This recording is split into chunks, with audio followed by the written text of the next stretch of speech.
জলে দিয়ে দিলা। এগুলো ভাজবো না, আমি ভাজি না, অত রিচ করবো না।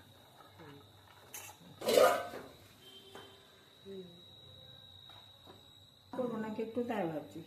ডাল করতে হবে না, এটা বাটা মশলা। বাটা মশলা ভেজে গুঁড়ো গেছে।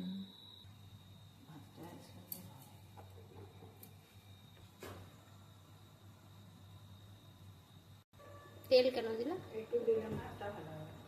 একটু না দিলে, এটা একটু না ফুটলে চাল দেবো না, বুঝলে?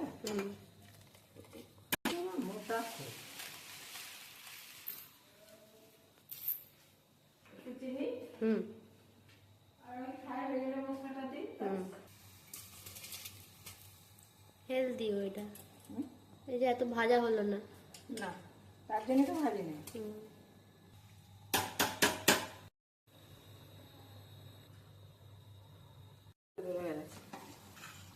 হেভি গন্ধ আসছে।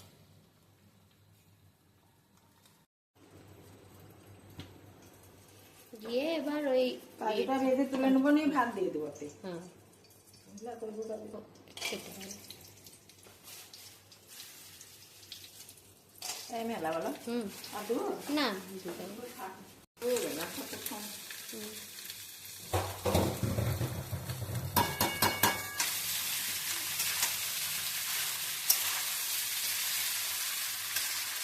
তখন আগেই ভাতে মাছ থাক, হয়ে যাবে এতে। মোটা দানা, মোটা দানা তো। মশলাটা দিয়ে দাও।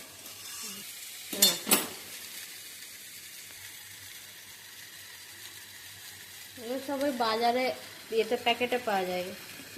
আমি দিই না, হ্যাঁ, আমি বানিয়ে দিই। বেটে ভাজি, একটু গরম করে দিই, তাহলে পুরো হয়ে গেল, গন্ধটা ভালো হয়।